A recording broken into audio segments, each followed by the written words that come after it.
इस कहानी की शुरुआत आज से हजारों साल पहले होती है, जहाँ पर हमें एक योद्धा को दिखाया जाता है जिसका नाम वेंगू है। वेंगू के सामने दुश्मनों की फौज है, लेकिन उसकी आंखों में किसी भी तरह का कोई भी डर नहीं होता। दरअसल उसके पास 10 ऐसी मैजिकल रिंग्स हैं, जिससे उसके अंदर असीम शक्ति आ गई है, जो शक्तियां किसी देवता की शक्ति से कम नहीं है। साथ ही जिसके पास ये 10 मैजिकल रिंग्स होती हैं, वो हमेशा के लिए अमर भी होता है। और अब उन मैजिकल रिंग्स की मदद से वो दुश्मनों का सफाया करना शुरू कर देता है। और इसी तरह से जिंदगी जीते हुए आज उसे कई हजारों साल हो चुके हैं, और वक्त आता है सन 1996 का, जहाँ पर अब वेंगू की एक ऑर्गेनाइजेशन है जिसका नाम 10 रिंग्स है, जिस ऑर्गेनाइजेशन का लीडर वेंगू है। और ये ऑर्गेनाइजेशन पूरे वर्ल्ड में फेमस है। अब इन्हें एक विलेज के बारे में पता चलता है। लोगों का कहना है कि वहाँ पर मिथिकल बीस्ट रहते हैं। वेंगू अपनी टीम के साथ उस गांव की तरफ निकल पड़ता है, लेकिन रास्ते में इनकी गाड़ी का एक्सीडेंट हो जाता है, जिसमें सब तो मारे जाते हैं, लेकिन वेंगू बच जाता है। दरअसल अब वो एक ऐसे जंगल में पहुंच चुका है जो एक मैजिकल जंगल है, और तभी वो देखता है कि उसके सामने एक लड़की है जो इस मैजिकल जंगल की गार्डियन है। वेंगू के बीच में और उस गार्डियन के बीच में घमासान फाइट होती है। वो भी बहुत अच्छी फाइटर है। जहाँ एक तरफ वेंगू के पास 10 मैजिकल रिंग्स की पावर है, तो उसके पास इस जंगल की पावर है, और वो वेंगू को पूरी टक्कर देती है। वेंगू ने अपनी पूरी जिंदगी में इतनी अच्छी फाइटर कभी नहीं देखी, और वो उसे पसंद करने लगता है। जिसके बाद ये दोनों शादी कर लेते हैं, और बहुत जल्दी इनका एक बेटा भी होता है जिसका नाम ये शेंगची रखते हैं। यहाँ के जो लोग होते हैं वो वेंगू को यहाँ पर नहीं रहने देना चाहते, इसीलिए अभी दोनों अलग हो जाते हैं। वहीं पर अब शेंगची थोड़ा सा बड़ा हो जाता है, और उसकी माँ उसे बताती है कि तुम्हारे पिता बहुत बड़े योद्धा थे, उन्होंने मुझसे शादी की जिसके बाद तुम इस दुनिया में आए। वो उसे एक ड्रैगन के बारे में भी बताती है, और साथ ही उसे खास लॉकेट देती है जिसमें हरे रंग का पत्थर लगा होता है। ये एक तरह की मणि है। वो अपने बेटे से कहती है कि जब भी तुम अंधेरे में फंस जाओगे तो ये लॉकेट तुम्हें रास्ता दिखाएगा। कुछ और साल बीत जाते हैं और वक्त आता है सन 2021 का, और अब शेंगची को दिखाया जाता है जो शहर में रहता है। उसने अपना नाम भी बदल लिया है। उसकी पास्ट की जिंदगी के बारे में कोई कुछ नहीं जानता, और अब वो एक वैले पार्किंग का काम करता है, जहाँ पर उसकी एक दोस्त भी होती है जिसका नाम केटी है। शेंगची और केटी जब ट्रेन से अपने काम पर जा रहे होते हैं, तभी कुछ लोग आते हैं, और वो शेंगची से कहते हैं कि तुम्हारे गले में जो लॉकेट है वो हमारे हवाले कर दो। ये वही लॉकेट होता है जो बचपन में शेंगची की मॉम ने उसे दिया था। शेंगची मना कर देता है, और जब वो लोग उसके ऊपर हमला करते हैं तो शेंगची अपनी पावर्स का इस्तेमाल करके उन सबको बहुत बुरी तरह से मारता है। ये देखकर उसकी दोस्त केटी पूरी तरह से हैरान हो जाती है, क्योंकि आज से पहले उसने कभी शेंगची को लड़ते हुए नहीं देखा। और अब यहाँ पर रेजर फीस्ट भी आ जाता है, जिसका एक हाथ नहीं होता, उसके एक हाथ की जगह तलवार यानी कि ब्लेड होती है, जो कि बहुत ही खतरनाक होती है, और वो शेंगची के ऊपर हमला कर देता है। इन दोनों के बीच में घमासान फाइट होती है, और बाद में सबके सब यहाँ से चले जाते हैं। और तभी शेंगची देखता है कि उसके गले में उसका लॉकेट नहीं है, यानी कि रेजर फीस्ट उसका लॉकेट लेकर यहाँ से चला गया। शेंगची को पता होता है कि उसके पास ऐसे 2 लॉकेट थे। एक लॉकेट उसकी मॉम ने उसे दिया था, और एक उसकी छोटी बहन को, और वो जानता है कि उसकी छोटी बहन की जान अब खतरे में है, इसीलिए किसी भी कीमत पर वो अपनी बहन तक पहुंचना चाहता है। केटी शेंगची के इस रूप को देखकर पूरी तरह से हैरान होती है। वो उससे पूछती है कि ये लोग कौन थे। वो बताता है कि इन सबको मेरे पिता ने यहाँ भेजा था, क्योंकि उन्हें वो लॉकेट चाहिए था। उन्होंने एक लॉकेट हासिल कर लिया है, और अब वो मेरी बहन तक पहुंचने की कोशिश करेंगे। इससे पहले कि वो उस तक पहुंचे, मुझे अपनी बहन तक पहुंचना होगा। इसके बाद ये दोनों के दोनों मकाऊ के लिए निकल पड़ते हैं, क्योंकि उसकी बहन मकाऊ रहती है। रास्ते में शेंगची उसे बताता है कि जब मैं छोटा था तो मेरी मॉम की मृत्यु हो गई थी, जिसके बाद मेरे पिता ने मुझे हार्ड ट्रेनिंग देना शुरू कर दिया। जब मैं 14 साल का हुआ तो मैं एक बहुत बड़ा फाइटर बन गया था। मुझे एक मिशन दिया गया, जिस मिशन को मैं पूरा नहीं कर पाया, और उसके बाद मैं कभी वापस घर नहीं गया। अभी दोनों के दोनों मकाऊ पहुंच जाते हैं। शेंगची किसी भी कीमत पर अपनी बहन को ढूंढना चाहता है। ये दोनों एक फाइट क्लब में पहुंच जाते हैं, जहां बड़े बड़े योद्धा एक दूसरे से लड़ रहे होते हैं, और अब शेंगची को भी फाइट के लिए मना लिया जाता है। जब वो केज के अंदर जाता है तो वहां पर एक फीमेल वॉरियर आती है। इन दोनों के बीच में बहुत खतरनाक फाइट होती है, और तभी शेंगची को पता चल जाता है कि ये और कोई नहीं बल्कि उसकी छोटी बहन है, इसका नाम शाइलिंग है। वो शाइलिंग को रोकने की कोशिश करता है, लेकिन उसकी बहन उसे बहुत मारती है, क्योंकि वो उससे नाराज होती है। और अब जब इनकी फाइट खत्म हो जाती है तो हमें फ्लैशबैक में सीन दिखाया जाता है जब ये छोटे थे। जब शेंगची के पिता ने उसे मिशन दिया था, तब उसकी छोटी बहन ने उसे कहा था कि तुम मत जाओ, नहीं तो मैं अकेली रह जाऊंगी। और शेंगची ने उससे वादा किया था कि मैं जल्दी वापस आऊंगा, पर वो मिशन को पूरा नहीं कर पाया और कभी वापस नहीं आया। शेंगची की बहन उसे फाइट में हरा देती है, जिसके बाद उसे बताती है कि ये फाइट क्लब मेरा ही है। शेंगची उसे कहता है कि अगर तुम इतनी पावरफुल थी तो तुमने मुझे यहाँ पर क्यों बुलाया, तुमने मुझे पोस्ट कार्ड क्यों भेजा। दरअसल शेंगची को एक पोस्ट कार्ड मिला होता है, जिसमें बचपन में उसकी मॉम जो उन्हें ड्रैगन की फोटो बनाकर दिखाया करती थी, उसी तरह का ड्रैगन बना हुआ था, और उसे ऐसा लग रहा था कि उसकी बहन ने उसे पोस्ट कार्ड भेजा है। और अब शेंगची की बहन उसे बताती है कि मैंने तुम्हें पोस्ट कार्ड नहीं भेजा, ये हमारे पिता की चाल है। और अब यहाँ पर एक बार फिर से उसके पिता के आदमी आ जाते हैं, जिसमें रेजर फीस्ट भी होता है, और एक और होता है जिसका नाम डेथ है। अब इनके बीच में फाइट होना शुरू हो जाती है, और इसी फाइट के दौरान शेंगची की बहन के गले से डेथ उस लॉकेट को ले लेता है। वो यहाँ से निकलने वाला होता है कि शेंगची उसके ऊपर हमला कर देता है। इन दोनों के बीच कुंफू फाइट होती है, लेकिन शेंगची उससे भी ज्यादा स्ट्रॉन्ग है, क्योंकि शेंगची ने बचपन से इसी तरह की कलाओं की ट्रेनिंग ली है, और शेंगची इससे पहले कि डेथ को मारता। यहाँ पर शेंगची के पिता वेंगू आकर उसे रोक लेते हैं। वो शेंगची से कहते हैं कि मुझे पता था कि मेरा कोई भी योद्धा तुम्हें नहीं हरा सकता, क्योंकि तुम मेरे बेटे हो। और इसके बाद वेंगू अपने दोनों बच्चों को और केटी को हेलीकॉप्टर से उस जगह ले जाते हैं जहाँ पर वो खुद रहते हैं। उनकी अब एक बहुत बड़ी टीम है, जिसमें बहुत सारे फाइटर्स हैं। दरअसल बचपन में जब शेंगची की मॉम की मृत्यु हो गई थी, तो उसके पिता ने कभी भी अपनी बेटी के ऊपर ध्यान नहीं दिया, ना ही वो उसे फाइट सीखने देते थे, हालांकि वो फाइट करना चाहती थी। और जब शेंगची मिशन से वापस नहीं आया तो उसकी बहन ने घर छोड़ दिया और मकाऊ चली गई। अब रात को सब के सब डिनर टेबल पर बैठे होते हैं। शेंगची के पिता अपने दोनों बच्चों को बताते हैं कि मैं जब तुम्हारी मॉम से मिला तो मैं उनकी फाइटिंग कला से बहुत ज्यादा प्रभावित हो गया। इसके बाद मैंने अपनी रिंग्स की शक्तियों का इस्तेमाल करना छोड़ दिया, और मैंने अलग अलग कलाएं सीखी, लेकिन उस जगह से जहाँ तुम्हारी मॉम रहा करती थी हम दोनों को निकाल दिया गया। जिसके बाद तुम्हारी मॉम की शक्तियां भी चली गई, हम दोनों आम इंसानों की तरह जीने लगे। वेंगू अपने बच्चों को ये भी बताता है कि कुछ वक्त पहले मुझे एक किताब मिली, जो कि जादुई किताब थी।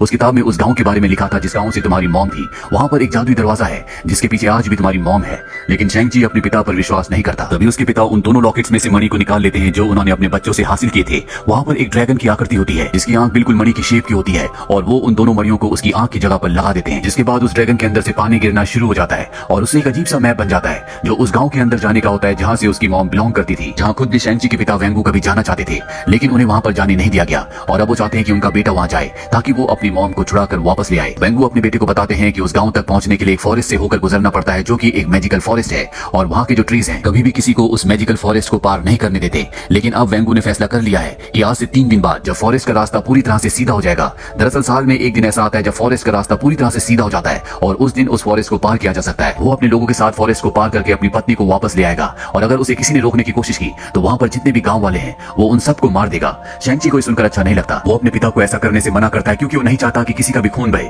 उसके पिता को गुस्सा आता है और वो इन तीनों को कैद कर देता है जहाँ पर पहले से एक कैदी होता है जिसका नाम ट्रेवर है। वो बताता है कि मैं एक कलाकार था लेकिन तुम्हारे पिता को लगता था कि मेरे अंदर शक्तियां हैं इसीलिए वो मुझे अपने साथ ले आए और तभी यहाँ पर एक मैजिकल क्रिएचर आता है जिसका सर नहीं होता। दरअसल ट्रेवर का अब तक ये पालतू बन चुका है।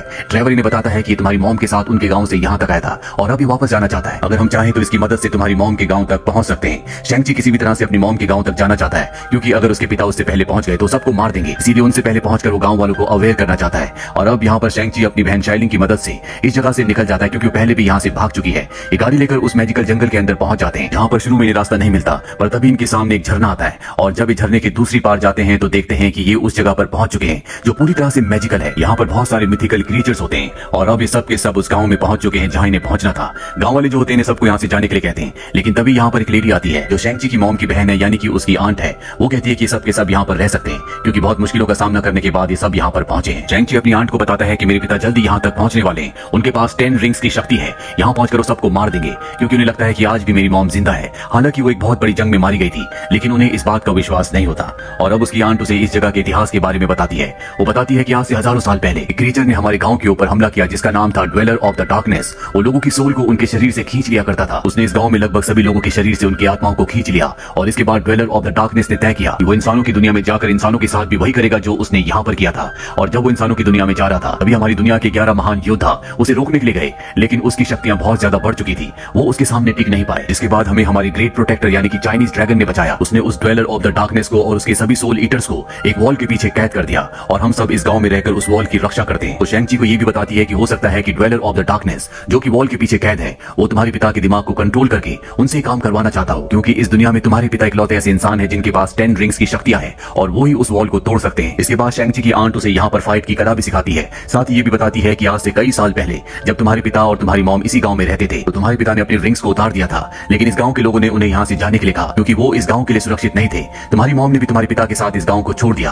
वो अब आम इंसान थे। तुम्हारे पिता के बहुत सारे दुश्मन थे और उन्हीं दुश्मनों में से कुछ दुश्मनों ने तुम्हारी मॉम को मार दिया और जब तुम्हारे पिता को बात पता चली तो उन्होंने एक बार फिर से रिंग्स को पहन लिया जिसके बाद उसने कुछ लोगों को मार दिया। लेकिन जिस आदमी ने सच में उसकी पत्नी को यानी कि शेंग ची की मॉम को मारा था उसने उसे नहीं मारा क्योंकि वो चाहता था कि उसका बेटा उसे मारे और यही वो मिशन था जो 14 साल की उम्र में शेंग ची को दिया गया था जिसे वो पूरा नहीं कर पाया था और वो कभी वापस घर नहीं आया। पर रात को वो अपनी दोस्त केटी को बताता है कि उसने मिशन पूरा कर दिया था, उसने उस आदमी को मार दिया था और उसकी मॉम ने उसे सिखाया था कि कभी किसी की जान नहीं लेनी, इसीलिए वो कभी वापस लौट कर नहीं आया। अब अगली सुबह दिखाया जाता है जहाँ पर शेंग ची के पिता अपने लोगों के साथ यहाँ पर आ जाते हैं। गाँव वाले भी उनसे लड़ने के लिए तैयार है और यहाँ पर एक घमासान फाइट शुरू हो जाती है। शेंग ची अपने पिता का सामना करता है, इन दोनों के बीच में फाइट होती है और तभी शेंग ची के पिता अपनी 10 रिंग्स की पावर का इस्तेमाल करके उस पर हमला करते हैं जिससे वो दूर पानी के अंदर जा गिरता है और अब शेंग ची के पिता उस वॉल तक पहुंच जाते हैं जिसके पीछे उन्हें लगता है कि उनकी पत्नी है लेकिन उसके पीछे ड्वेलर इन द डार्कनेस और उसके सोल ईटर्स हैं। वो उसके ऊपर हमला करते हैं जिससे उस वॉल में गैप बन जाता है और ड्वेलर इन द डार्कनेस के सोल ईटर वहां से बाहर आ जाते हैं। वो गांव वालों के ऊपर हमला कर देते हैं। वही पानी के अंदर दिखाया जाता है जहां पर शेंग ची है और तभी वहां पर ड्रैगन आता है।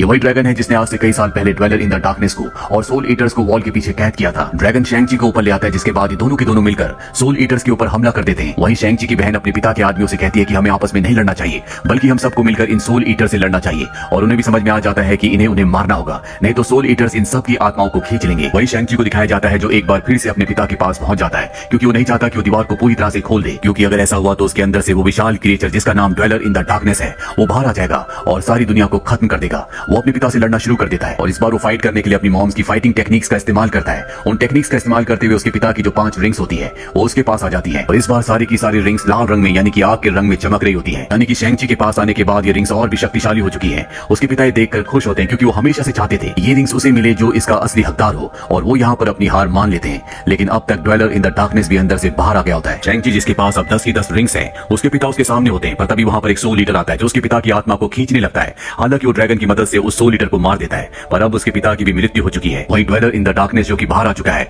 वो यहाँ पर सबकी आत्माओं को खींचकर अपने आप को और भी शक्तिशाली बनाना चाहता है। और इससे पहले कि वो ऐसा कर पाता, यहाँ पर ड्रैगन की मदद से शैंग-ची उसके ऊपर हमला कर देता है और वो बहुत ज्यादा शक्तिशाली है और ड्रैगन की आत्मा को भी खींचना चाहता है। दरअसल उसने कई आत्माओं को अब कैद कर लिया है, कई आत्मा को खींच लिया है, इसीलिए बहुत ताकतवर हो चुका है और वो ड्रैगन की आत्मा को खींचने के लिए उसे पकड़ लेता है, जहाँ पर शैंग-ची और उसकी बहन भी होते हैं। ये सब के सब फंस चुके हैं। पर तभी शैंग-ची की दोस्त केटी ड्वेलर इन द डार्कनेस के उस हिस्से पर वार करती है जहाँ पर वो सारी आत्माओं को खींचता है, और जैसे ही वो उस हिस्से पर वार करती है, सारी आत्माएं आजाद हो जाती है, जिससे ड्वेलर इन द डार्कनेस की पावर कम हो जाती है। ड्रैगन उसे छूट जाता है और ड्रैगन अब उसे अपनी पानी की पावर में फंसा लेता है, जिसके बाद शैंग-ची अपनी 10 रिंग्स की पावर से उसे पूरी तरह से खत्म कर देता है और इस तरह से ड्वेलर इन द डार्कनेस का खात्मा हो जाता है। यानी सब कुछ ठीक हो चुका है। इसके बाद शैंग-ची और उसकी दोस्त केटी को दिखाया जाता है जो वापस अपने शहर में पहुंच जाते हैं। वो अपने दोस्तों को ये पूरी कहानी बता रहे होते हैं, लेकिन कोई भी उनकी बातों पर विश्वास नहीं करता। पर तभी वहां पर डॉक्टर स्ट्रेंज का साथी जिसका नाम वोंग है, वो आ जाता है और वो उन दोनों को कहता है कि चलो हमारे साथ चलो, हमें तुम्हारी जरूरत है। और उसी पोर्टल से जिस पोर्टल से वो आया होता है, उन दोनों को अपने साथ ले जाता है और उनके जो दोस्त होते हैं ये देखते रह जाते हैं। इसी के साथ ये फिल्म, ये कहानी यहीं पर खत्म हो जाती है। उम्मीद करते हैं कि ये कहानी आपको पसंद आई होगी।